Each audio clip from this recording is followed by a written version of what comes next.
हम लोग निकालेंगे। हालेलुया जीसस, धन्यवाद यीशु। हम लोग चले फिलिपियों की पत्री में। मैं चाहता हूँ कि हम लोग फिलिपियों की पत्री में जाएं और फिलिपियों की पत्री में हम लोग चौथे अध्याय में चलेंगे।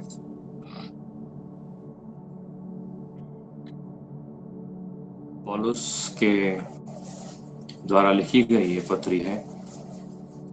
पौलुस, संत पौलुस जो कि प्रभु का एक बहुत ही अद्भुत रीति से चुना हुआ व्यक्ति था। बाइबल कहती है कि परमेश्वर ने उसको कहाँ कहाँ से ढूंढ निकाला। आप सब जानते हैं, परमेश्वर के साथ हर एक की जो डील करने का तरीका होता है, परमेश्वर जिस तरीके से लोगों को अपने नजदीकी में लेता है, वो हर एक के साथ में अलग अलग है। और पौलुस के जीवन में भी बड़ा ही ड्रास्टिक और बड़ा ही अलग तरीके से उसे प्रभु के नजदीक में आने का मौका मिला। हम सब जानते हैं कि बाइबल कहती है जब वो दमस्कस के रास्ते पर जा रहा था तो रास्ते में उसे बड़ा तेज प्रकाश दिखलाई दिया। और पवित्र शास्त्र कहता है कि उस तेज प्रकाश में वहां पर उसकी प्रभु यीशु मसीह के साथ में मुलाकात हो गई, क्योंकि उसने आवाज सुनी प्रभु की और सूरज से भी ज्यादा चमकदार रोशनी को अपनी आंखों के सामने देखा। तेज इतना प्रकाश था कि वो अंधा हो गया। परमेश्वर का वचन कहता है कि ये व्यक्ति पूरी तरह से परिवर्तित हो गया। इसने प्रभु की आवाज को सुना और जो बातें इससे प्रभु ने कही वो हमेशा हमेशा के लिए इसके जीवन के ऊपर अंकित हो गई। प्रभु कहता है हमसे और आपसे उसके वचनों में कि ये व्यक्ति इस तरह से बदल गया कि एक समय जो कलीसियाओं को मारने वाला, पीटने वाला, विश्वासियों को बंदी गृह में डाल देने वाला, उन्हें सताने वाला, किस तरह से उन्हें परेशान करे इसकी बार बार योजनाएं बनाने वाला, और सिर्फ योजनाएं नहीं बनाता था, जितना कष्ट हम लोग सुसमाचार फैलाने के लिए नहीं लेते उससे ज्यादा कष्ट कलीसिया को सताने के लिए लेता था। एक शहर से दूसरे शहर घूमता था और बाइबल कहती है कि प्रभु ने उसे बुला लिया अपने पास और अपना प्रकाशन उसको दिया। और जब प्रकाशन उसको दिया तो बाइबल कहती है मुझसे आपसे कि पौलुस इस तरह से परिवर्तित हो गया, इस तरह से बदल गया, जीवन उसका यों हो गया कि बड़ा अचरज लगता है कि मनुष्य इतना ट्रांसफॉर्म हो सकता है। और प्रभु ने उसको किया, आज भी करता है। हमें से हर एक को प्रभु बदल रहा है, परिवर्तित कर रहा है। लेकिन पौलुस का जीवन रिमार्केबली इतना ज्यादा ट्रांसफॉर्म हो गया, इतना बदल गया, इस कदर वह चेंज हो गया कि उसने बहुत सारी बातें लिखी मेरे और आपके लिए, बड़ी बड़ी गूढ़ बातें उसने लिखी मेरे और आपके लिए। और मसीह में जीवन को जीना क्या होता है उसकी समझ की कुंजी प्रभु ने इसको दी थी। और यह व्यक्ति पौलुस ने उस बात को उसके सारे ही पत्रियों में लिखी और बहुत ही सुंदर रीति से, स्पेशली 3 पत्रियों में बात आती है, वो है इफिसियों, कोलोसियों और फिलिपियों। इन 3 पत्रियों में बड़े अच्छी तरह से खुल करके, ऑफ कोर्स सारी पत्रियों में आती है, रोमन्स में भी आती है, कोरिन्थियों में भी आती है, पर इन 3 पत्रियों को मैं इसलिए कह रहा हूँ कि बड़े शॉर्ट में है और बातों की समरी भी बड़े अच्छी तरह से इन किताबों में है। पढ़िएगा इसे ध्यान से, इसे मनन कीजिएगा ध्यान से। यहाँ पर चौथे अध्याय में जब हम आते हैं फिलिपियों के, और फिलिपियों की पत्री का मतलब है कि फिलिपियों नाम के जगह, फिलिपियों नाम के शहर में जो कलीसिया थी, उस कलीसिया को चिट्ठी लिखी जा रही है और लिखने वाला संत पौलुस है। फिलिपियों की कलीसिया मतलब फिलिपियों के शहर में जितने भी चर्चेस थे, जितने भी कांग्रीगेशन थे, जितने भी आराधना के लिए ग्रुप्स थे, उन हर एक को इंक्लूड करके बड़े समूह के रूप में एड्रेस किया जा रहा है, ये कह करके कि फिलिपियों की कलीसिया के लिए ये पत्री है। अभी पौलुस बात कर रहा है इस कलीसिया से और बड़े सुंदर रीति से काफी सारी चीजों को वो कहता है।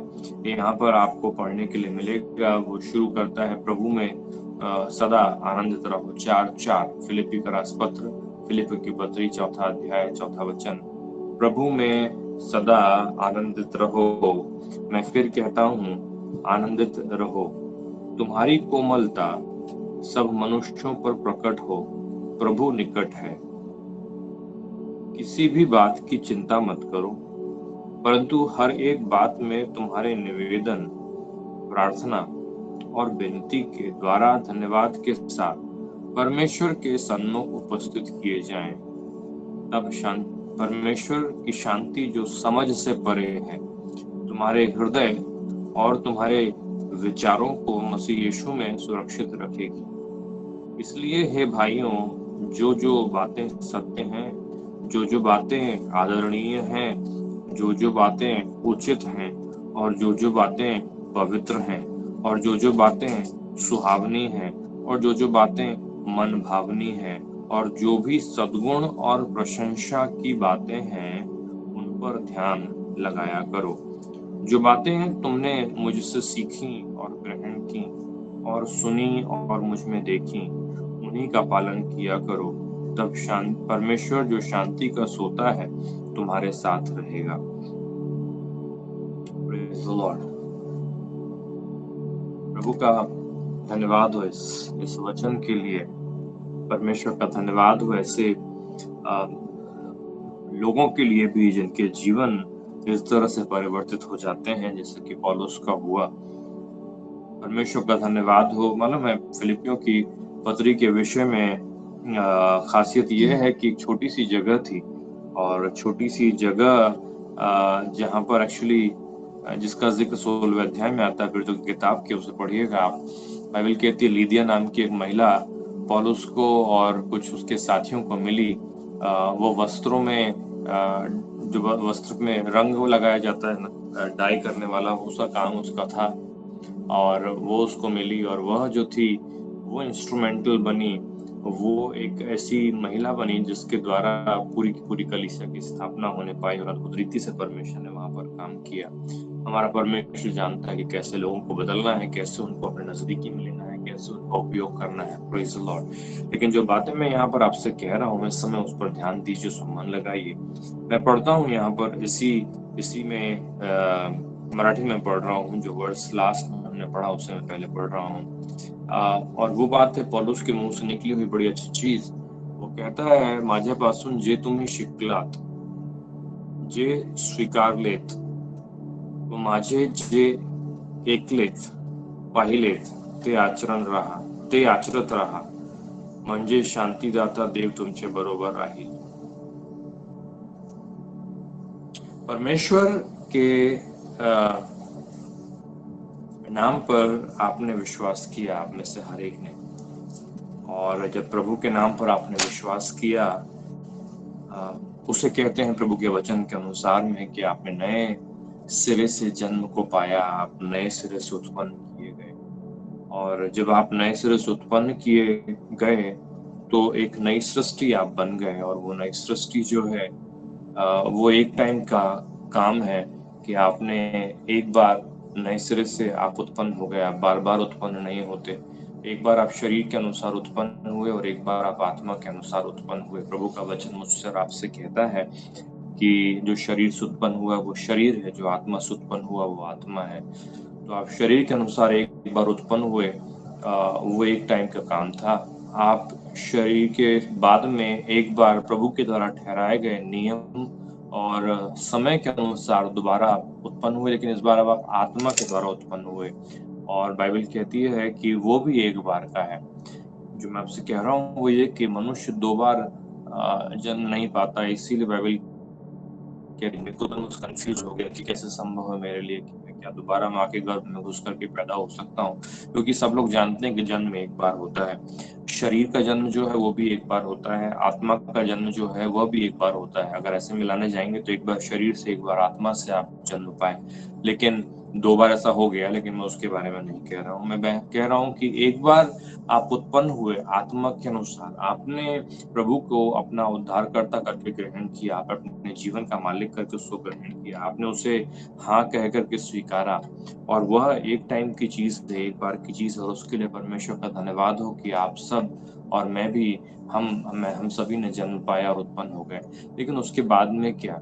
उसके बाद में, जन्म के बाद में वृद्धि, जन्म के बाद में है मेरा और आपका ग्रो होना, जन्म के बाद में है मेरा और आपका बढ़ते जाना, मेरा और आपका परिपक्व होना, मेरा और आपका मजबूत होना, मेरा और आपका बल पाना। इसीलिए बाइबल कहती है फिलिपियों की पत्री में दूसरे अध्याय में, work out your own salvation with much fear and trembling, के भय मानते हुए वो कहता है और कांपते हुए अपने उद्धार के कार्य को पूरा करते चले जाओ। कहने का मतलब ये नहीं कि आप उद्धार पाएंगे दोबारा, कहने का मतलब ये है कि जो उद्धार तुमने पाया है उसमें मजबूत होते चले जाओ, उसमें बढ़ते चले जाओ, उसमें शक्तिमान होते चले जाओ, उसमें दृढ़ता हासिल करते चले जाओ। परमेश्वर यही तो चाहता है मुझसे आपसे।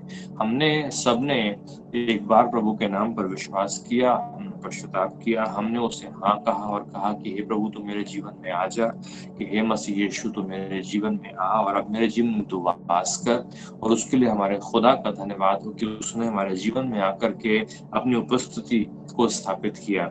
लेकिन अब हमें बढ़ने की बात है, और जब हम बढ़ने की बात करते हैं तो आप और मैं ऐसा नहीं कह सकते कि हमारा जीवन जो है प्रभु में हम बढ़ते चले जा रहे हैं, हम प्रभु में बढ़ते चले जा रहे हैं, हम प्रभु में बढ़ते चले जा रहे हैं। आप कह सकते हैं कि आप प्रभु में बढ़ रहे हैं, लेकिन वो वृद्धि जो है वो दिखाई देती है, वो वृद्धि जो है वो दिखाई देती है। यदि कोई व्यक्ति कहे कि मैं बढ़ रहा हूँ और आप बोलेंगे कि अच्छा ठीक है, 2 साल पहले तुम्हारी हाइट कितनी थी और अभी तुम्हारी हाइट कितनी है।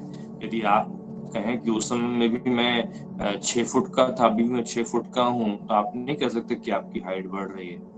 यदि आप छोटे बच्चों को ले जाते हैं, जब माँ और बाप चेकअप के लिए डॉक्टर के पास में, तो पहली चीज वो करता है कि उसकी हाइट नापता है, उसका वजन देखता है और वो समझने की कोशिश करता है कितना बढ़ रहा है। क्यों? क्योंकि जब बालक बढ़ता है तो उसका वजन बढ़ता है, जब बालक बढ़ता है तो उसकी हाइट बढ़ती है, जब बालक बढ़ता है तो उसकी सोच बदलती चली जाती है। पौलुस खुद कहता है 13वें अध्याय में पहला कुरिन्थियों कि जब मैं बालक था तो मैं बालकों की नहीं सोचता था, बड़ा हो गया हूँ तो मैं बड़ों के समान सोचता हूँ। तो जो सोच है वो बदलती है, जो विचार है वो बदलते हैं। शरीर का साइज बदलता है, शरीर का वजन बदलता है। ये वृद्धि का चिन्ह है। यदि आप कहते हैं कि आप प्रभु में बढ़ रहे हैं तो आपके अंदर भी परिवर्तन होना चाहिए। यदि आप कहते हैं कि मैं प्रभु में बढ़ रहा हूँ या बढ़ रही हूँ तो परिवर्तन आपको दिखलाई देना चाहिए। वृद्धि का मतलब ये नहीं है कि हमने प्रभु पर विश्वास किया था 5 साल पहले, अब 5 साल हो गए हैं, 5 साल हो गए होंगे, वह सिर्फ वर्ष है, वह सिर्फ समय है। लेकिन समय के साथ में ग्रोथ कहाँ है? समय के साथ में ग्रोथ किधर दिखाई दे रही है? Praise the Lord. आपको समझ में आ रहा है जो मैं आपसे कह रहा हूँ? समय के साथ में वृद्धि दिखाई देना चाहिए, नहीं तो समय के साथ में यदि वृद्धि नहीं दिखलाई दे तो कुछ प्रॉब्लम है, हम लोग बोलते हैं। तो समय के साथ में वृद्धि दिखलाई देना चाहिए, और सिर्फ समय गुजर जाना इस बात का प्रतीक नहीं है, इस बात का चिन्ह नहीं है कि आप प्रभु में बढ़ रहे हैं। प्रभु में जब आप बढ़ते हैं तो आपके जीवन के अंदर में वो परिवर्तन आता है, आपके जीवन के अंदर में सुधार आता है, आपके अंदर से कुछ आदतें खत्म हो जाती हैं, आपके अंदर में नई आदतें शुरू होती हैं, आपके देखने सोचने समझने का नजरिया बदलता है, आपके बोलने का, आपके मुंह से जो निकलते हैं, जो जो शब्द निकलते हैं, वे शब्द आपके मुंह के वे बदलते हैं, आपके दिमाग में जो चल रहा होता है वो बदलता है। ये सब दिखलाई देना चाहिए, ये सब दिखलाई देना चाहिए, ये सब बाहर छलक करके आना चाहिए।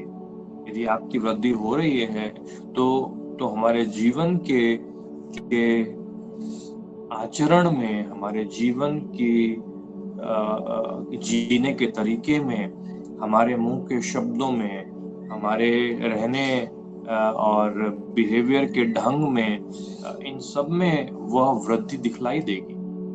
जैसे कि बालक का शरीर परिवर्तित होता है और उसका बढ़ता हुआ वजन, उसका बढ़ता हुआ ऊंचाई, उसके बोलने और समझने का तरीका, ये सबसे समझ में आता है, दिखलाई देता है स्पष्ट रीति से कि बच्चा जो है वो बढ़ रहा है, वृद्धि हो रही है। तो हे प्रियो, हमारी वृद्धि जो है वह दिखलाई देती है, हमारी वृद्धि जो है वह लोगों को दिखलाई देती है, हमारे चारों तरफ के लोगों को दिखलाई देती है। उसको बोलने की जरूरत नहीं पड़ती, परंतु वो दिखलाई देती है। प्रभु का वचन यहाँ पर, पौलुस एक समय में ऐसा व्यक्ति था जो कि परमेश्वर के वचनों से तो बड़ा प्रेम करता था, लेकिन अक्षरशः उनको जानता था और उनका पालन करना चाहता था। और वह इतना ज्यादा जलन रखता था अपनी सोच के विषय जो उसकी परमेश्वर के वचन पर आधारित थी कि यदि कोई उसकी सोच के साथ में मेल नहीं खाता था तो वो उसको मारने पीटने को भी लग जाता था। तो परमेश्वर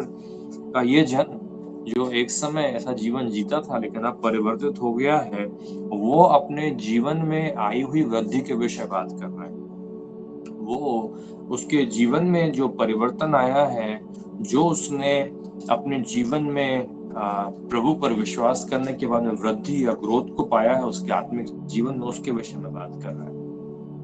प्रेज़ द लॉर्ड। याद रखिए, परमेश्वर के वचन का ये शिक्षक है, प्रभु की बातों को सिखाने वाला है। जैसे कि आप में से हर एक है, जब आप अपने परिवार में, जब आप अपने अड़ोस पड़ोस में, जब आप अपने सगे संबंधियों के बीच में, जब आप अपने दोस्त, अपने रिश्तेदारों के बीच में, जब आप अपने जान पहचान वालों के मध्य में प्रभु के विषय में गवाही देते हैं, साक्षी देते हैं, तो आप भी परमेश्वर के वचनों के विषय किसी को बतला रहे हैं। प्रभु की ओर से आप कुछ बातों को कह रहे हैं। आप प्रभु की ओर से ठहराए गए एक ब्रिज के समान, एक शिक्षक के समान काम कर रहे हैं। अभी पौलुस बात करता है उसके जीवन में आए हुए वृद्धि के विषय में, और देखिए यहाँ पे क्या लिखा 9वां वचन में, माझ्यापासून जे तुम्ही शिकलात, जे स्वीकारलेत व माझे जे ऐकलेत पाहिलेत ते आचरत राहा, म्हणजे शांती दाता देव तुमच्या बरोबर राहील। ठीक है, परमेश्वर का वचन कहता है कि पौलुस बड़े सुंदर रीति से अपने जीवन में आई हुई वृद्धि को वह यहाँ पर बतला रहा है मेरे और आपके लिए। और वो जो कह रहा है वो बड़ा औसम है, क्योंकि मालूम है क्या कह रहा है? वो कह रहा है कि कलीसिया से, लोगों से वो कहता है, मैंने तुमको कुछ बातें सिखाई हैं। वो कहता है तुमने कुछ बातों को मेरी ओर से ग्रहण किया है। वो कहता तो कुछ बातों को तुमने मेरी ओर से सुना है। Praise the Lord. और ये तो बड़ा अच्छा है, लोग सीखते हैं, लोग ग्रहण करते हैं, लोग सुनते हैं। आप जब बोलते हैं तो लोग सुनते हैं, आप कुछ सिखाते हैं तो वो सीखते हैं, आप कुछ उन्हें देते हैं, इम्पार्ट करते हैं।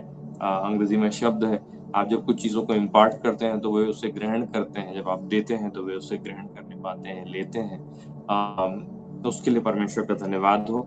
लेकिन ये सब बड़ा आसान है, ये सब बड़ा ईज़ी है बोलना। आपने सुनी होगी ये कहावत कि बोलना आसान है और करना मुश्किल है ना? ये कहावत हिंदी की बड़ी फेमस है कि बोलना आसान है, करना मुश्किल है।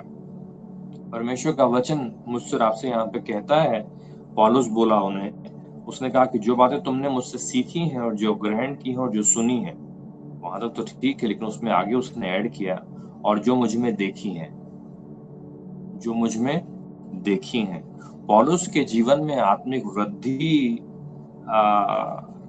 का मेजरमेंट जो है, वो कहता है कि जो बातें मैंने तुमको सिखाई हैं, जो तुमको इम्पार्ट की हैं, और जो तुमने मेरे मुंह से सुनी है, वो कहता है, और जो मुझ में देखी हैं, वो चारों को एक ही लेवल पर ला करके रखता है। वो कहता है कि मैंने जो कुछ भी किया, मालूम है, जो कुछ भी किया, जो कुछ भी सिखाया, मालूम, बिल्कुल यीशु मसीह की तरह। यीशु मसीह ने बोला नहीं, उसने कहा कि तुम लोग यहाँ पे कहाँ आकर के मेरे को अंधेरे में यहाँ पकड़ रहे हो। वो कहता है मैंने जो कुछ भी सिखाया पब्लिकली सिखाया, ओपनली सिखाया, ओपनली बोला, तुमने तभी तो कुछ नहीं कहा। वो कहता है कुछ भी सीक्रेट नहीं, वो कहता है सब कुछ ओपन में है, सब कुछ खुला हुआ है। वो कहता है लोगों से कि हे मेरे प्रियो, मैंने जो बातें सिखाई हैं वही बातें मैंने तुम्हारे सामने जी हैं। जो बातें मैंने तुमको ग्रहण करवाई हैं, इम्पार्ट की हैं, वही बातें मैंने तुम्हारे सामने जी हैं। वो कहता है जो बातें मैंने तुमको सुनाई हैं, जो मेरे मुंह से बातें निकली हैं, वो कहता है वैसा ही जीवन मैं जी रहा हूँ, जो बातें तुमने मुझ में देखी हैं। पौलुस बड़ा सुंदर रीति से एक बात को कहता है, वो कहता है जो मैंने बोला है, जो मैंने तुमको सुनाया है, जो तुम्हारे को दिया है, वो कहता है, और जो बातें तुमने मुझ में देखी हैं, वो कहता है वो सारी की सारी बातें जो हैं, वो सारी की सारी बातें ऐसी हैं जिनका तुम अनुसरण कर सकते हो, जिनका तुम पालन कर सकते हो, जिनके अनुसार तुम चल सकते हो। हे प्रियो, जो मैं आपसे कह रहा हूँ वो ये कि मसीह में जो मैं और आप जीवन को जीते हैं, तो हमारा जीवन जो है वो क्या अनुकरणीय है। वो क्या अनुकरणीय है मतलब से कि जो जीवन में और आप जी रहे हैं, क्या दूसरे उसको देख करके उसका हूबहू पालन कर सकते हैं? क्या उसके अनुसार में वे लोग भी कह सकते हैं कि हम ऐसा करेंगे, या हमें ये कहने की ज़रूरत पड़ेगी कि मैंने जो किया है वैसा मत करो, पर मैंने जो तुमको सिखाया है वैसा करो। मुझे लगता है कि यीशु मसीह के शब्द सत्य बैठेंगे उसमें, जब यीशु मसीह ने इज़राइल के लोगों से कहा था कि जो फरीसी लोग तुमको सिखाते हैं, वो तो तुम करो, क्योंकि वे मूसा की सीट में, मूसा के सिंहासन में वे लोग बैठे हुए हैं, मूसा के स्थान में वे लोग हैं, इसलिए जो वे सिखाते हैं वो तुम सीखो और करो, परंतु जो वे करते हैं वो तुम मत किया करो, क्योंकि जो तुमको ये सिखाते हैं वो नहीं है जो ये करते हैं। कहने का मतलब है कि जो फरीसी और सदूसी जो सिखा रहे थे, जो बोल रहे थे, वो कुछ और था, और जो करते थे वो कुछ और था। जो उनके मुंह से निकलता था वो कुछ और था, और उनके जीवन में जो था वो कुछ और था। और प्रियो, ये दोनों चीजें जो हैं बड़ी डेंजरस हैं, क्योंकि यही चीजें हैं जो मुझको और आपको ढोंगी बनाती हैं। यही चीजें जो मुझको और आपको हिपोक्रिटिकल बनाती हैं, कि हम कहते हैं कुछ और करते हैं कुछ, हम बोलते हैं कुछ और हमारे जीवन से होता है कुछ। परमेश्वर को जो चाहिए मालूम है, परमेश्वर को हमारे जीवनों में इंटीग्रिटी चाहिए। परमेश्वर को बुराई से कोई प्रॉब्लम नहीं है। कहने का मतलब मैं ये नहीं कह रहा कि परमेश्वर बुराई से नफरत नहीं करता, मैं वो नहीं कह रहा हूँ। परमेश्वर बुराई को एक पल के अंदर में धो करके निकाल सकता है, लेकिन उसके लिए जरूरी है कि हम बुराई को कहें कि बुराई है। समझ में आया? आपके छोटा बेटा जो सब कुछ लुटा करके, जब सब कुछ बर्बाद करके लौट करके आया है, तो पिता के लिए एक पल में संभव है कि उसको धर्मी बना दे, कि उसके पैरों में जूतियां पहना दे, उसके हाथ में अंगूठी पहना दे और उसको वस्त्र पहना दे। उसके लिए संभव है कि एक पल के अंदर में वो उसको धर्मी बना दे, लेकिन जरूरी है कि छोटा बेटा कहे कि हाँ, मुझसे गलती हुई और मैं अपने पिता के घर लौट आऊंगा। क्योंकि जब तक कि हम जो गलत है उसको गलत कह करके लौट करके नहीं आए, परमेश्वर के लिए उस सुधार को, उस बदलाव को लाना थोड़ा मुश्किल है, क्योंकि उसको समर्पित चाहिए लोग, ताकि उनके जीवनों के अंदर परमेश्वर काम कर सके। और बहुतेरे हम कहते हैं कि आत्मिक वृद्धि हो रही है। आत्मिक वृद्धि का मतलब ये नहीं कि हमने थोड़ा सीख लिया और ज्यादा सीख लिया और ज्यादा सीख लिया और हम जी नहीं रहे, लेकिन हम उस भाषा को कह रहे, हम उन शब्दों को कह रहे, हम दूसरों के सामने बिहेवियर को थोड़ा सा हमने मॉडिफाई कर लिया। लोग हमारे जीवन में जो देख रहे हैं वो कुछ और है, लेकिन हमारे अंदर जो चल रहा है वो कुछ और है। परमेश्वर ऐसा नहीं चाहता कि हम अपने मुंह से कुछ कह रहे हैं, जीवन में कुछ कर रहे हैं। परमेश्वर को चाहिए मालूम है कि एक समान, एक लेवल पर हो सब कुछ, जो हमने सिखाया, जो हमने ग्रहण करवाया, जो हमने बोला और जो हमने किया।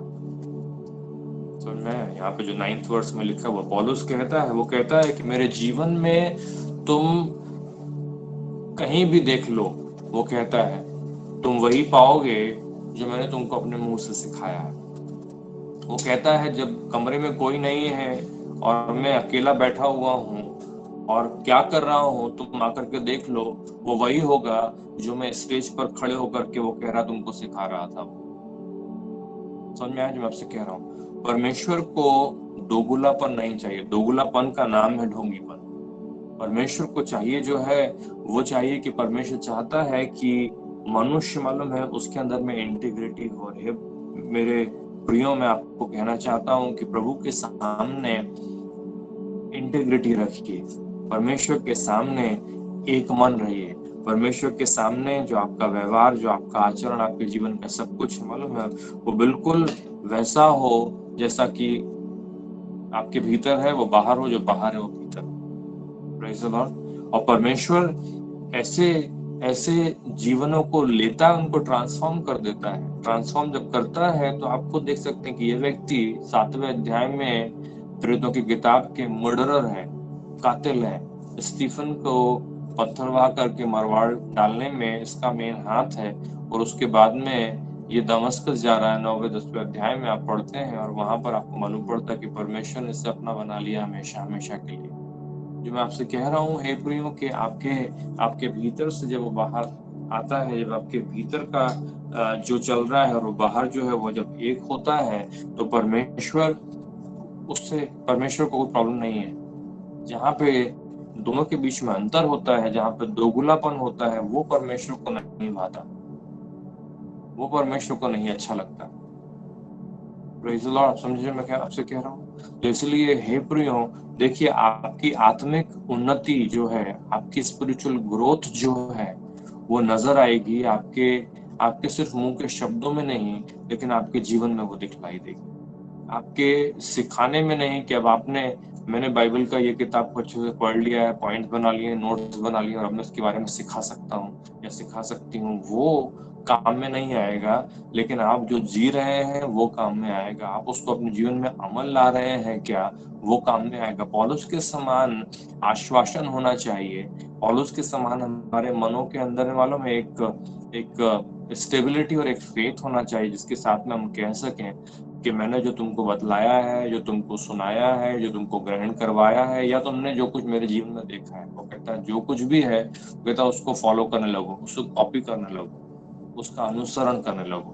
वो कहता है यदि ऐसा तुम करोगे तो सब फर्स्ट क्लास रहेगा, शांति का परमेश्वर तुम्हारे साथ रहेगा। इमेजिन कितनी बड़ी बात तो कह रहा है। तब परमेश्वर जो शांति का सोता है तुम्हारे साथ रहेगा। वो कहता है मेरे को फॉलो करोगे, परमेश्वर तुम्हारे साथ रहेगा। प्रेज़ द लॉर्ड, है ना? वो इतनी बड़ी और इतनी इंपॉर्टेंट चीज मेरे और आपके लिए है। हालेलुया। आप सभी को मैं इस समय कहना चाहता हूँ, बड़े ध्यान से सुनिए इस बात को और समझिए कि आप कृपया करके इस चीज को ध्यान रखिए कि आप जो प्रभु में इतना वक्त आपको हो गया, इतने महीने हो गए या इतने वर्ष हो गए, उन्नति पाइए। उन्नति पाइए। उन्नति पाइए से मतलब है कि आपके अंदर बदलाव हो। बदलाव से मतलब है कि बदलाव आपके जीवन में दिखलाई दे। सिर्फ आपके मुंह के शब्द में बदलाव नहीं हो, आपके जीवन में बदलाव हो। सिर्फ आपके मुंह की बातों में बदलाव नहीं हो, आपके आचरण में बदलाव हो। सिर्फ आपने लोगों के सामने अच्छा अच्छा कहने लगे, वो नहीं हो। कोई भी आपको देखे, जब कभी भी देखे, तो आपके जीवन में वह प्रभु की बातें दिखलाई देने पाए। आमीन। हम सभी को इसमें बढ़ने की आवश्यकता है प्रियो। चलिए थोड़ा ऊपर चलते हैं इसी संदर्भ में जो हम पढ़ रहे थे। ठीक है, अभी हम लोग बात करेंगे यहाँ पर 6वें वचन की, 6th वर्स। ठीक है, 6वां वचन, फिलिप्पी का रासपत्र 4था अध्याय और वचन 6। कशा विषयी चिंताक्रांत होऊ नका, तर सर्व गोष्टी विषयी प्रार्थना व विनती करून आभार प्रदर्शनासह आपली मागणी देवाला कळवा। हिंदी में इस प्रकार से लिखा हुआ है, किसी भी बात की चिंता मत करो, परंतु हर एक बात में तुम्हारे निवेदन, प्रार्थना और विनती के द्वारा धन्यवाद के साथ परमेश्वर के सम्मुख उपस्थित किए जाएं। ओके, आगे लिखा हुआ है, तब परमेश्वर की शांति जो सारी समझ से परे है, तुम्हारे हृदय और तुम्हारे विचारों को मसीह यीशु में सुरक्षित रखेगी। Praise the Lord. यहाँ लिखा हुआ है मराठी में, म्हणजे सर्व बुद्धी सामर्थ्याच्या पलीकडे असलेली देवाने दिलेली शांती तुमची अंतःकरणे व तुमचे विचार ख्रिस्त येशूच्या ठाई राखील। वो कहता है परमेश्वर की शांति। पहली चीज तो मैं आपको बतलाऊं, यहाँ पे आपका एक पाप में बतलाता हूँ। ठीक है, आपका एक पाप, उंगली नहीं उठा रहा हूँ, मैं आपको बता रहा हूँ, आप सबने पाप किया है। 6वां वचन में वो कहता है किसी भी बात की चिंता मत करो। कौन है जो बोलेगा कि मैंने ऐसा नहीं किया? चिंता, हमको लगता है चिंता बोले तो चिंता फैशन में है। ऐसा कैसे हो सकता है कि फैशन नहीं किया हमने, है कि नहीं? चिंता नहीं करें बोले तो आजकल तो छोटे छोटे बच्चे लोग बोलना सीख गए, मैं बहुत टेंशन में हूँ। वैसे बैठ रहते लौट के जो माँ बाप आते, मैं बहुत टेंशन में हूँ। पता नहीं काय की चिंता होती। हम लोग छोटे थे तो पेड़ के नीचे खेलते रहते थे, आए बस्ता फेंका, उसके बाद में खेलने निकल गए। पेड़ के नीचे बैठ के धूल मिट्टी में खेल के आते थे, घुटने में पूरा सूज जाता था ऐसा धूल मिट्टी से, हाथ में पूरा ऐसा मिट्टी में खेल खेल के सब गंदा रहता था। और आजकल के बच्चे बड़े टेंशन में बैठे रहते हैं, पता नहीं कैसे। एनीवे, बाइबल कहती है कि किसी भी बात की चिंता मत करो। उसके बारे में हम लोग बात करेंगे आने वाले समय में। लेकिन यहाँ पे वो कहता है कि म्हणजे सर्व बुद्धि सामर्थ्याच्या पलीकडे, बड़ा जबरदस्त लिखा हुआ है, सोच के देखिए। सर्व बुद्धि सामर्थ्याच्या पलीकडे असलेली देवाने दिलेली शांति। तुम्हारी बुद्धि की सामर्थ्य से बाहर की वो शांति है। और वो कहता है कि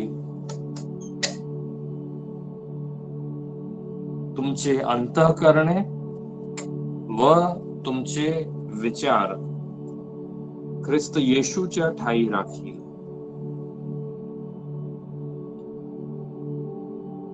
अभी ध्यान से सुनिए जो मैं आपसे कह रहा हूँ। हमारे बीच में सप्ताह में एक दिन धनंजय पास्टर परमेश्वर के वचनों से बातचीत कर रहे हैं, और आप सभी ध्यान पूर्वक उन बातों को सीख रहे हैं, सुन रहे हैं। इस बात की मुझे बड़ी खुशी है।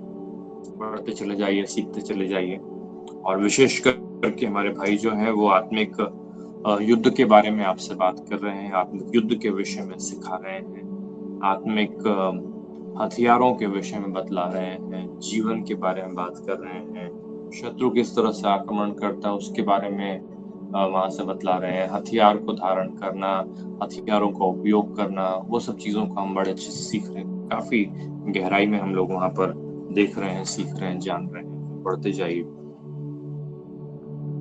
जनरली जब कभी हम आत्मिक युद्ध के बारे में बात करते हैं, याद रखिए हम सभी आत्मिक युद्ध में हैं। परमेश्वर का वचन कहता है कि जब कभी कोई व्यक्ति बाइबल कहता है परमेश्वर की ओर फिरता है, या परमेश्वर का मित्र बन जाता है, या परमेश्वर को हाँ कहता है, वो संसार का शत्रु बन जाता है, संसार से विमुख हो जाता है, शैतान उसका शत्रु बन जाता है। पहले उसके चेले चपाटे थे, लेकिन जब से आपने प्रभु यीशु मसीह को ग्रहण किया, जब से आपने प्रभु यीशु मसीह को स्वीकारा है, तब से आपके जीवन में ऐसा परिवर्तन आया है कि शैतान आपका विरोधी हो गया है। पहले बमचम था, लेकिन अब आपका शत्रु हो गया है। तो हम सभी आत्मिक युद्ध में हैं, और परमेश्वर का वचन मुझसे आपसे कहता है आत्मिक युद्ध के विषय में 2 महत्वपूर्ण जगहें हैं परमेश्वर के वचनों में, और उनका अध्ययन हमने बड़े विस्तार से किया है जब धनंजय पास्टर सिखा रहे थे। इफिसियों की पत्री के 6वें अध्याय में और दूसरा कुरिन्थियों के 10वें अध्याय में। ये 2 ऐसी जगहें हैं जहाँ पर आत्मिक युद्ध के विषय में बड़े विस्तार से आया है कि आत्मिक युद्ध में हम हैं और हमें क्या क्या पहनना चाहिए। वहाँ पे लिखा हुआ है कि सत्य का पटुका मतलब बेल्ट ऑफ ट्रूथ, वो कहता है पैरों में सुसमाचार की तैयारी के जूते, वो कहता है उद्धार का टोप, धार्मिकता की झिलम, विश्वास की ढाल, और हाथों में आत्मा की तलवार जो कि परमेश्वर का वचन है उसको लिए रहो। और हम परमेश्वर के वचनों में इन बातों को जब पढ़ते हैं तो हमें मालूम पड़ता है कि परमेश्वर चाहता है कि हम विजयी होकर युद्ध से लौटें, और इसके लिए वह इन हथियारों को हमें पहनने के लिए कहता है। इन हथियारों में बड़ी महत्वपूर्ण चीजें हैं। 2 विशेष करके मैं आपसे कहना चाहूंगा, 2 विशेष करके भाग हैं ऐसे उस पोशाक में जो कि युद्ध की पोशाक है। और उस युद्ध की पोशाक में 2 भाग हैं। एक है बाइबल जैसे कहती है उद्धार का टोप, और दूसरा वहां पर लिखा हुआ है धार्मिकता की झिलम। मतलब धार्मिकता की झिलम मतलब सीने पर पहनने वाली मेटल की एक पीस था जिसे कहते हैं धार्मिकता की झिलम, जो मनुष्य पहनता था। क्योंकि उस जमाने में याद रखिए लोग गोली नहीं चलाते थे, लोग तलवार से या फिर तीर से मारते थे। और जब तीर से मारते थे तो वो तीर से निशाना लेते थे, मालूम है कहाँ पर? सीने के ऊपर में जनरली। क्यों? क्योंकि उनको पता है कि यदि मनुष्य के क्या कहते हैं हृदय के ऊपर में, या मनुष्य के सीने के ऊपर में यदि तीर मारा जाएगा, यदि उसके ऊपर में निशाना साधा जाएगा तो हृदय के ऊपर लगेगा। और इसके लिए वो झिलम को पहनते थे ताकि तीर उनके शरीर को भेद नहीं पाए, शरीर को छेद ना पाए। और परमेश्वर का वचन मुझसे आपसे कहता है कि ये दो महत्वपूर्ण हमारे शरीर के, हमारे जीवन के ऐसे अंग हैं।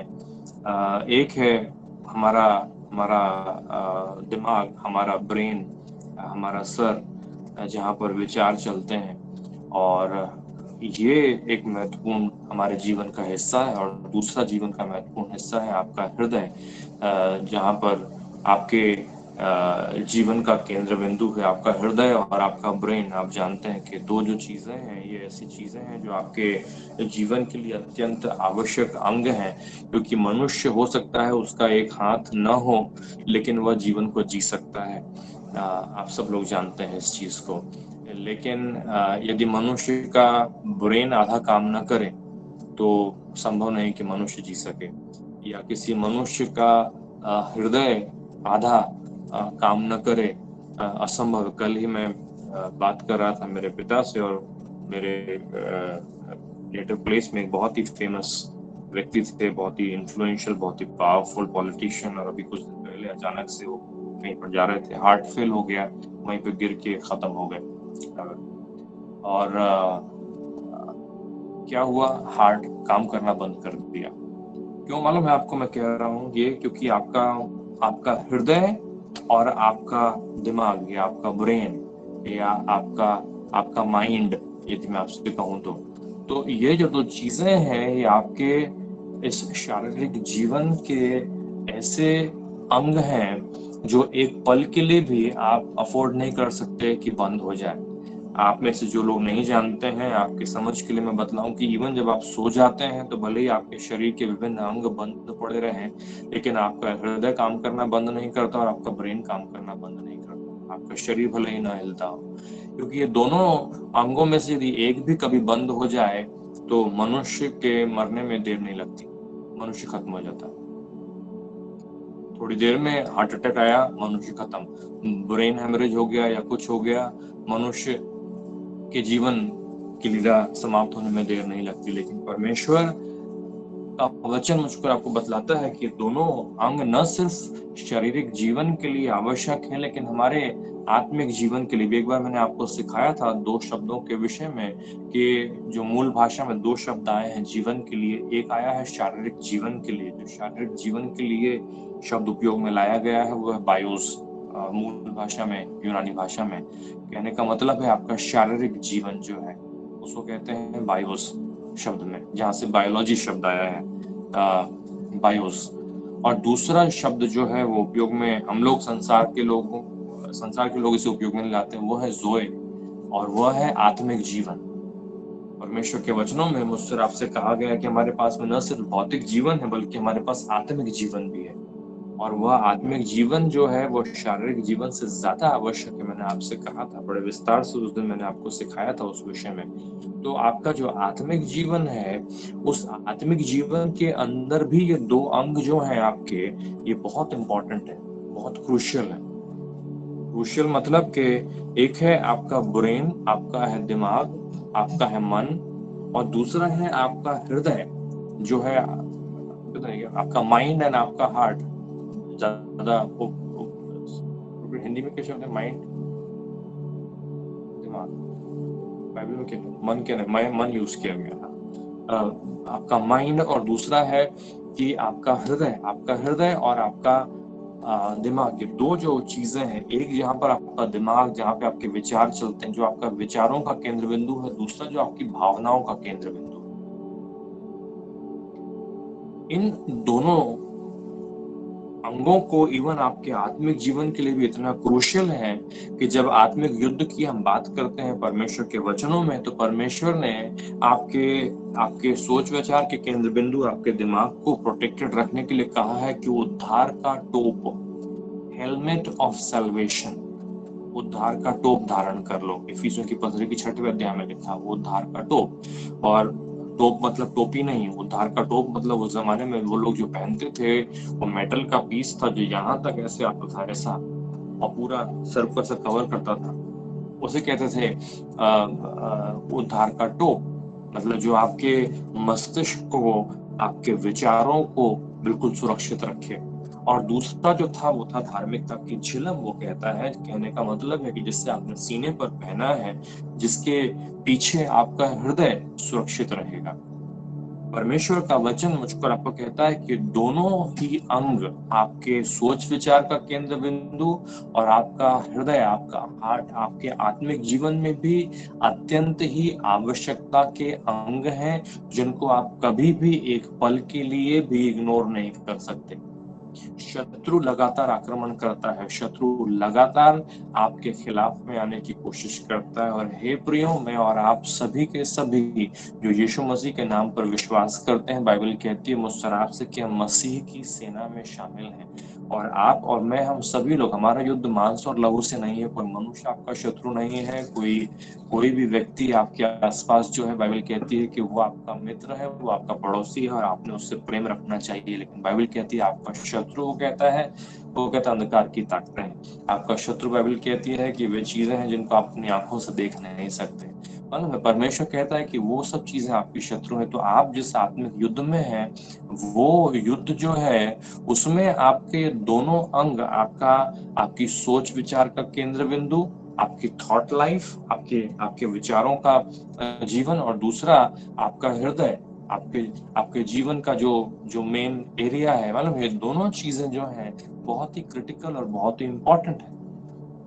शत्रु जब कभी आक्रमण करता है तो शत्रु कभी भी, आत्मिक युद्ध जो है हमारा, आत्मिक युद्ध का मतलब ये नहीं है कि आप शत्रु को देखेंगे, शैतान आपके सामने खड़ा होगा, आकर के आपको बोलेगा कि मैं ये हूँ, मैं वो हूँ। बहुत कम जगहों पर ऐसा मैंने सुना है कि कुछ ऐसा हुआ हो। बहुत कम जगहों पर शैतान अपने आप को प्रकट करता है कि वह काम कर रहा है, लोगों के ऊपर जाहिर हो जाए। मनुष्यों के जीवन में, स्पेशली जो प्रभु को जानते हैं, वे लोगों के लिए हमें पता है कि अंधकार की ताकतों की कोई औकात नहीं है। परमेश्वर का वचन मुझको आपको कहता है कि हमें अधिकार दिया गया है, हमें प्रभु ने सामर्थ्य दी है। यीशु मसीह ने आपको ऐसा अधिकार दिया है कि यदि आप यीशु मसीह के नाम में खड़े हो जाएं तो शैतान भागता ही भागता है। कोई उसकी ताकत और उसका बल नहीं है। प्रभु ने आपके अंदर इतना बल दिया है, इतनी सामर्थ्य दी है यीशु मसीह के नाम में कि हर एक घुटना उस नाम के सामने टिकता है और उसके बाद में बोलता है कि यस मैं जा रहा हूँ या मैं जा रही हूँ। किसी की औकात नहीं है कि प्रभु यीशु मसीह के नाम के सामने कोई अंधकार की ताकत टिक जाए। और इसलिए शत्रु सामने आकर के नहीं, लेकिन छिप करके वार करने की कोशिश करता है। और शत्रु आपके जीवन पर जब आक्रमण करने की कोशिश करता है तो वह परिस्थितियों के पीछे छिप करके, चीजों के पीछे छिप करके, जो घट रहा है उसके पीछे छिप करके आपके जीवन के ऊपर आक्रमण करता है। आप सोचिए, अभी वर्तमान की परिस्थिति ऐसी है कि लोगों के दिमाग को, यहाँ तक मैं किसी से बात कर रहा था, वो व्यक्ति इस समय वर्तमान में जो कोविड का प्रॉब्लम चल रहा है उसकी वजह से इतना परेशान है कि हर आधा मिनट में या 1 मिनट में जाकर के वो साबुन से अपना हाथ धोता है। तो इतना उसके दिमाग में चल रहा है। आपको लगे कैसा, लेकिन आप सोचिए कि उसके जीवन की हालत शैतान ने क्या कर दी, कि उसके दिमाग में इतना ज्यादा असर हो गया कि उसको लगता है हर बार के हाथ में कुछ आ गया होगा, हाथ में कुछ लग गया होगा, और जाकर के हर 1 मिनट में नल के नीचे हाथ रख करके साबुन से वो हाथ धोएगा अपना, फिर लौट करके आएगा फिर 1 मिनट में। आप सोचिए कि क्या है। और उसके लिए जरूरी नहीं कि कोई दुष्ट की शक्ति आकर के उसके हाथों खींच करके लेके जा रही है और नल के नीचे रख रही है फिर उससे हाथ धुलवा रही है, ऐसा नहीं है। किसी ने बांध करके उसके दिमाग से उसको बंदी बना लिया गया, उसकी सोच से उसको पराजित कर दिया गया, उसके विचारों से उसको हरा दिया गया। और वो व्यक्ति खुद चूंकि अपनी सोच का गुलाम हो गया, इसलिए उसको लगता है कि मेरे हाथ में कुछ लग गया है, कोई वायरस आ गया है, कोई कीड़े लग गए हैं, कुछ बैठ गया है, जाकर के हाथ धोता है। मतलब कहाँ पर अटैक हुआ है?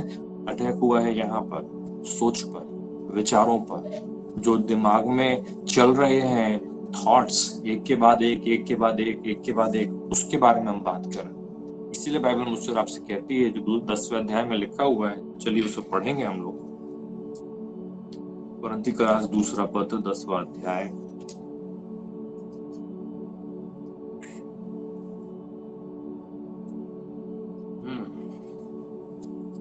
यहाँ पे लिखा हुआ है पांचवें वचन में यहाँ पे लिखा हुआ है, इसलिए हम कल्पनाओं का और हर एक ऊंची बात का जो परमेश्वर की पहचान के विरोध में उठती हैं खंडन करते हैं और हर एक भावना को कैद करके मसीह का आज्ञाकारी बना देते हैं। मालूम है क्या कह रहा है? वो कह रहा है कि हर कोई भी विचारों को जो परमेश्वर के वचनों के या परमेश्वर ने जो कहा है उसके खिलाफ में यदि उठते हैं तो आप उनको आजाद नहीं रहने दे सकते।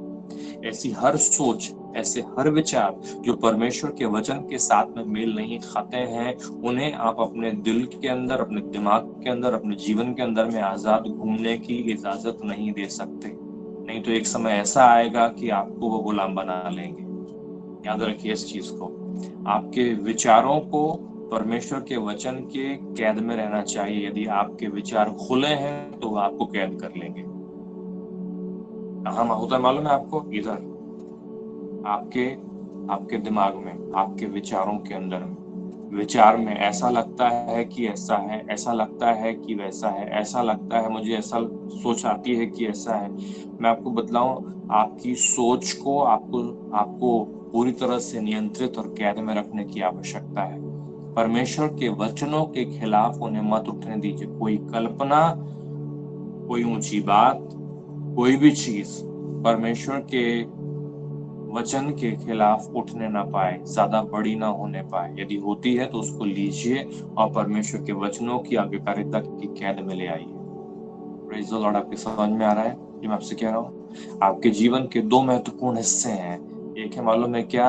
आपका दिमाग, आपके विचार, और शत्रु आपके विचारों के ऊपर में अटैक करता है। आपके और किसी जीवन आपके जीवन में के सामने आएगा तो उसको पता है कि आप बोलेंगे यीशु के नाम में दूर और भागना पड़ेगा। इसलिए आपके विचारों के ऊपर अटैक करेगा ताकि आपके विचारों को आप ग्रहण कर लें। और यदि आपने उन विचारों को ग्रहण कर लिया जो प्रभु के वचनों के खिलाफ उठ रहे हैं, तो आपने शत्रु के आमंत्रण को स्वीकार कर लिया। और फिर वो आपको मालूम है, कठपुतली, आपको पता है कठपुतली क्या होती है? आजकल तो बंद हो गया कठपुतली, लेकिन जब हम लोग बचपन में थे तो कठपुतली के बड़े शो हुआ करते थे, क्योंकि उस जमाने में टीवी और मोबाइल और ये सब नहीं था। कठपुतली जिसमें धागा लगा रहता है एक हाथ में और 5 जगह पे ऐसे वो बांध लेते हैं, पतले पतले धागे जो दिखते नहीं आंख से, और उसको वो खींचते हैं तो वो नीचे जो पुतला है वो नाचता है, उसका हाथ ऊपर जाता है, उसका पैर ऊपर जाता है, और वो गाना गाते बजाते और वो उसको डांस कराते हैं। और कठपुतली मालूम है, एक विचार खींचेगा शत्रु तो आप ऐसा रिएक्ट करेंगे, दूसरा विचार खींचेगा तो आप वैसा रिएक्ट करेंगे, तीसरा विचार खींचेगा तो आप वैसा रिएक्ट करेंगे, और वो आपको नचाता रहेगा और आप नाचते रहेंगे। समझ में आया? आपके विचार, आपका थॉट लाइफ इंपॉर्टेंट है। और दूसरा चीज जो है वो है आपका हृदय। वो क्या है? आपका हृदय। डर जाइए, नीति सूत्र की किताब में आपने पढ़े हैं ये वचनों को, और ये एक ऐसा वचन है जो बहुत से बुक मार्कर्स पे भी लिखा रहता है, जो आपने बाइबल के बुक मार्कर्स मिलते हैं वहां पे बड़ा अच्छा ये वचन है। और इसमें यहाँ पर 23वां वचन में इस प्रकार से लिखा हुआ है, नीति सूत्र 4 अध्याय और उसका 23वां वचन 23, नीति सूत्र 4:23। ठीक है, मैं मराठी में पढ़ता हूँ और उसके बाद में हिंदी में। यहाँ लिखा है, सर्व रक्षणीय वस्तूपेक्षा आपल्या अंतःकरणाची विशेष रक्षण कर, कारण त्यात जीवनाचा उगम आहे। सर्व रक्षणीय वस्तूपेक्षा आपल्या अंतःकरणाचे विशेष रक्षण कर, कारण त्यात जीवनाचा उगम आहे। बड़ा अच्छा लिखा हुआ है मराठी में। वो कहता है कि जितनी भी वस्तुएं संभालने योग्य हैं, मराठी में इस तरह से आया है ना, सर्वरक्षणीय, जो रक्षा करने योग्य वस्तुएं हैं, जो संभालने योग्य वस्तुएं हैं, जिनको प्रोटेक्ट करके रखना चाहिए, है कि नहीं? आप सब जानते हैं कि प्रोटेक्ट करने लायक कुछ चीजें हैं आपके जीवन में। हम सब लोग मालूम है, आप बच्चे लोग जैसे कि जब स्कूल कॉलेज आप जाते हैं, आपकी बुक हो सकता है कहीं भी पड़ी हो, लेकिन आपका बटुआ आप कहीं नहीं छोड़ते। सब लोगों को पता है आजकल मोबाइल फोन बड़ा इंपॉर्टेंट है। वो बोलता है कि बैग कॉपी पेन चला जाएगा कोई बात नहीं, लेकिन मोबाइल फोन किधर नहीं जाना चाहिए। आप ज्यादा रक्षा करते हैं मोबाइल फोन की, आपको पता है वो रक्षणीय है। परमेश्वर का वचन यहाँ पे कहता है कि जो भी रक्षा करने योग्य चीजें हैं आपके जीवन में, तो लोग रक्षा करते हैं अपने घर की, अपनी गाड़ी की, अपनी बाइक की, अपनी साइकिल की, अपने अपनी चीजों की। वो कहता है जितनी भी रक्षा करने योग्य चीजें हैं उसमें से सबसे ज्यादा रक्षा तू कर बोलता है। अपने काहे की? वो कहता है अपने मन की, अपने हृदय की। परमेश्वर का वचन कहता है अपने हृदय की रक्षा कर, क्योंकि जीवन का मूल स्रोत वही है। आपके हार्ट की रक्षा करने के विषय बात कर रहे हैं, आपके हृदय की रक्षा करने की बात कर रहे हैं। आपके हृदय की रक्षा कीजिए। मालूम है क्या होता है? होता ऐसा है कि अधिकांशतः आपके हृदय के अंदर में कुछ बातें घर कर जाती हैं। आपके हृदय के अंदर में कुछ बातें जो हैं वो समा जाती हैं। हो सकता है भावनाओं के रूप में, हो सकता है कठोरता के रूप में, हो सकता है कड़वाहट के रूप में, हो सकता है जो कुछ भी हो। और वे चीजें आपके हृदय के अंदर जो घर कर जाती हैं वो एक्चुअली शत्रु के काम करने के टूल्स हैं, जो आपको पता नहीं चलता कि उसने आपके अंदर में संवाद दिए और आगे से वहां पर वो रिमोट कंट्रोल वहां से काम करेगा और आपको मालूम भी नहीं पड़ेगा। परमेश्वर का वचन कहता है कि हमारे हृदय को वो कहता है कि सबसे ज्यादा रक्षणीय कोई चीज आपके जीवन में है तो आपका हृदय है।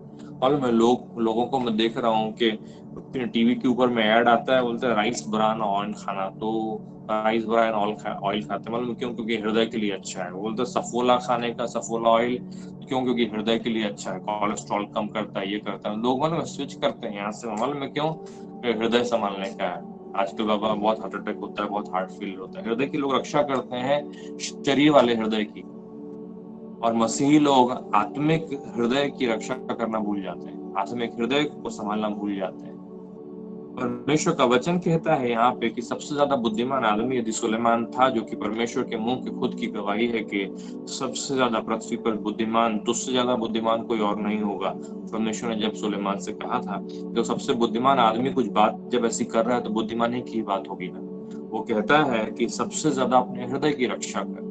और वहां पर पौलुस जो इतना बुद्धिमत्ता और प्रकाशनों की बहुतायत को पाया था, उस आदमी ने कहा है कि अपने विचारों की रक्षा कर।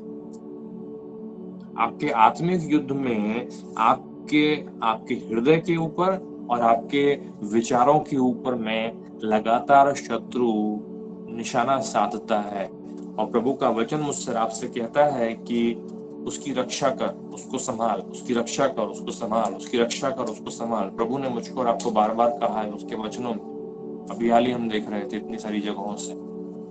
वापस चलिए मेरे साथ में फिलिप्पी की पत्री में, फिलिप्पी का राजपत्र में वापस चलेंगे हम लोग, चौथे अध्याय में जहां पर हम थे। हालेलुया। अभी देखिए यहाँ पे वो कहता है, यहाँ पे वो कहता है आपके और मेरे लिए, पहले मराठी में पढ़ता हूँ उसके बाद में मैं हिंदी में देखूंगा। 7वां वचन, ठीक है। सर्व, पहला वर्ड में छोड़ रहा हूं म्हणजे 7वां वचन में मैं पढ़ रहा हूं। सर्व बुद्धी सामर्थ्याच्या पलीकडे असलेली देवाने दिलेली शांती तुमची अंतःकरणे व तुमचे विचार ख्रिस्त यीशुच्या ठाई राखील, ऐसा लिखा हुआ है। वो कहता है यहाँ पर परमेश्वर की शांति जो सारी समझ से परे है, तुम्हारे हृदय और तुम्हारे विचारों को मसीह यीशु में सुरक्षित रखेगी। मालूम है क्या कह रहा है? वो कह रहा है कि तुम्हारे आत्मिक जीवन के जो बहुत इंपॉर्टेंट और बहुत ही ज्यादा महत्वपूर्ण क्रिटिकल भाग हैं, तुम्हारे विचार और वो कहता है तुम्हारा हृदय। वो कहता है जिनको कि सुलेमान ने बोला है कि तू संभालना, रक्षा करना, है ना, सर्व रक्षणीय वस्तुपेक्षा,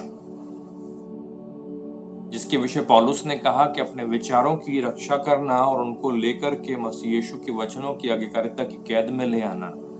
वो कहता है कि ये काम जो है इसको इसको मालूम है क्या कह रहा है? इसको कहता है कि आपने जैसे कितने लोग समझते हैं ऑटोमेटिक, आजकल बड़ा कॉमन वर्ड है ना ऑटोमेटिक, कुछ भी करने जाओ तो अभी ऑटोमेटिक हो गया है। पहले के जमाने में हाथ से करना पड़ता था, लेकिन अभी क्या हो गया, अभी ऑटोमेटिक हो गया है। हम लोग कोई भी चीज कर रहे हैं अभी, ये भी ऑटोमेटिक है, वो भी ऑटोमेटिक है, सब कुछ अपने को करने की जरूरत नहीं, सब कुछ आपको आप हो जाता है। मैं आपको बता रहा हूँ ऑटोमेटिक चीज कैसे होती है। परमेश्वर का वचन कहता है कि तुम्हारे विचार और तुम्हारा हृदय, वो कहता है दोनों की रक्षा परमेश्वर ने हमसे कहा है कि हम करें। लेकिन यहाँ पे वो कहता है, मालूम है क्या, परमेश्वर की शांति जो सारी समझ से परे है, वो अपने आप तुम्हारे हृदय को भी सुरक्षित रखेगी, तुम्हारे विचारों को भी सुरक्षित रखेगी। वो कह रहा है कि या तो अपने आप से काम करो, नहीं तो ऑटोमेटिक सिस्टम ले लो। ठीक है, या तो ऑटोमेटिक सिस्टम ले लो, नहीं तो खुद काम करो। मैं आपको बतलाऊं, परमेश्वर का वचन यहाँ पे आपको बतला रहा है कि पूरी की पूरी प्रोसेस को आप ऑटोमेटिक मोड में कैसे डाल सकते हो कि अपने आप हो जाएगा। ना हम सबको ऑटोमेटिक इजी लगता है ना, ऑटोमेटिक इजी है, खुद करना पड़ेगा, उससे अच्छा है कि ऑटोमेटिक करो तो ऑटोमेटिक हो जाएगा। तो ऑटोमेटिक जो करना है, वो कहता है परमेश्वर की शांति।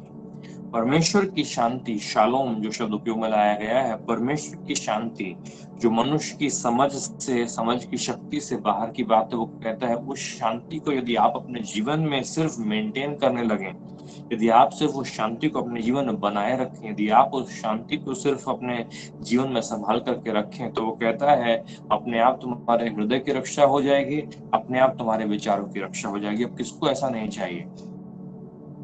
या तो मशक्कत करो, नहीं तो अपने आप काम हो जाए। अपने आप काम हो जाए तो ज्यादा अच्छा है, और अपने आप काम हो जाए उसके लिए जरूरी है कि परमेश्वर की शांति को जो आपके मन में वो डालता है, उसको कॉम्प्रोमाइज मत कीजिए। ऐसा मत बोलिए मुझे आप कि आपके पास शांति नहीं है, क्योंकि आप झूठ बोल रहे होंगे, क्योंकि यीशु मसीह ने बोला है, आपके मुंह पे बोला है कि मैं अपनी शांति तुम्हें दिए जाता हूँ। फिर आप बोलते मेरे पास शांति नहीं, मैं बड़ा शांत हूँ, आप मेरे पास शांति नहीं, या तो आप झूठ बोल रहे हो या तो फिर यीशु मसीह ने झूठ बोला। और मैं जानता हूँ कि यीशु मसीह झूठा नहीं है। इसका मतलब कौन हुआ झूठा? इसलिए झूठ मत बोलिए कि मेरे पास शांति नहीं, मेरे को शांत रहना नहीं आता, मेरे को पता नहीं शांति कैसे। मालूम है हम झूठ बोल रहे हैं। ऐसा बोल करके हम परमेश्वर के वचनों को एक्चुअली नीचे दबा रहे हैं और अपने एक्सपीरियंसेस को ऊपर कर रहे हैं। परमेश्वर ने शांति दी है, परमेश्वर ने आपको शांति दी। बाइबल कहती है we have peace with God through Christ Jesus. परमेश्वर का वचन कहता है कि उसने अपनी शांति हमें दी है। मैं अपनी शांति तुम्हें दिए जाता हूँ, जैसे संसार देता है वैसे नहीं, उसने कहा। इसीलिए तो वो शांति जो है वो मनुष्य की बुद्धि के बाहर की बात है। आपको शांति पैदा करने के लिए नहीं कह रहा है, आपको शांति उत्पन्न करने के लिए नहीं कह रहा है, आपको शांति कहीं से खरीद के लाने के लिए नहीं कह रहा है, आपको शांति सिर्फ वो कह रहा है मेंटेन करना।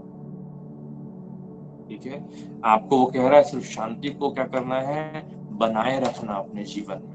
अपने जो शांति उसने दी है उसको सिर्फ संभाले रखना, उतना तो आप कर सकते हैं। उसने जो शांति दी है उसको सिर्फ अपने जीवन में बनाए रखें, अपने हृदय में आप बनाए रखें।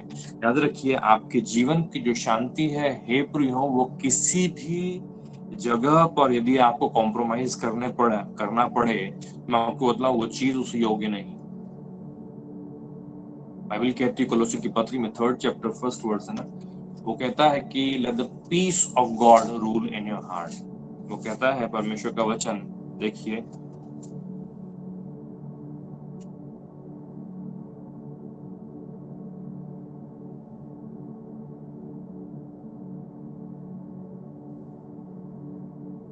कितना वर्ष देखना, 3:15, सॉरी 3:15, 3:15, एक नहीं 3:15। वो कहता है, यहाँ पर लिखा हुआ है 3:15 में, कोलोसी की पत्री 3:15,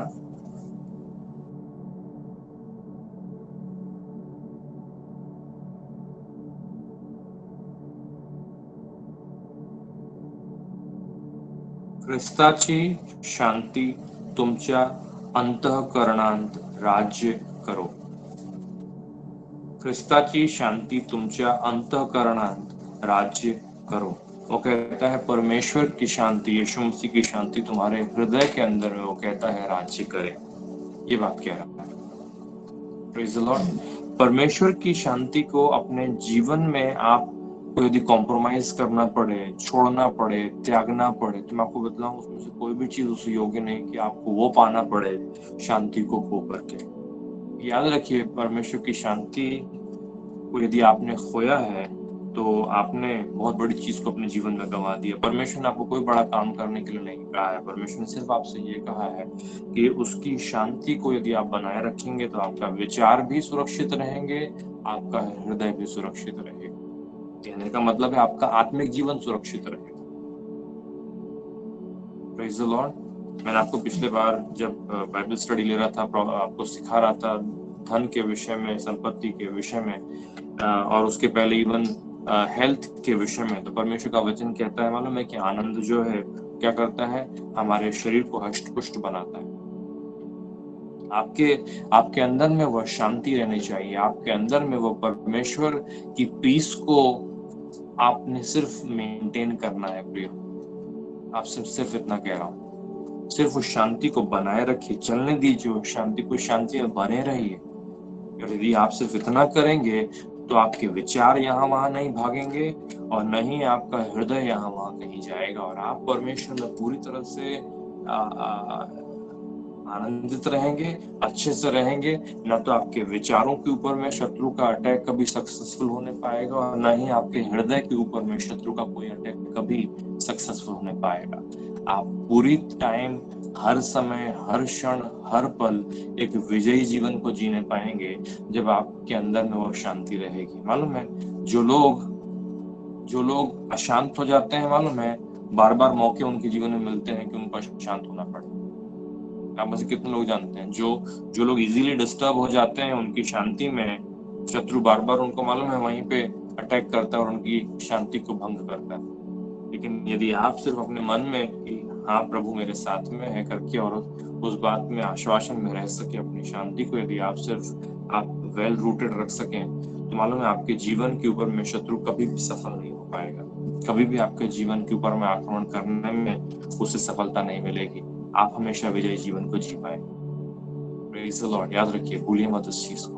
पौलुस जो बात कर रहा है वो आत्मिक युद्ध से संबंधित है। पौलुस जो बात कर रहा है वो आपके और मेरे जीवन में यहाँ पर लिखी हुई बात जो है वो इम्पोर्टेंट है, और नहीं होती तो इस कदर वो इस बात पर एम्फेसिस नहीं देता। 4 से लेकर के हमने जो पढ़ा इस समय 9 तक बड़ा महत्वपूर्ण विषय है, बड़ा महत्वपूर्ण विषय है।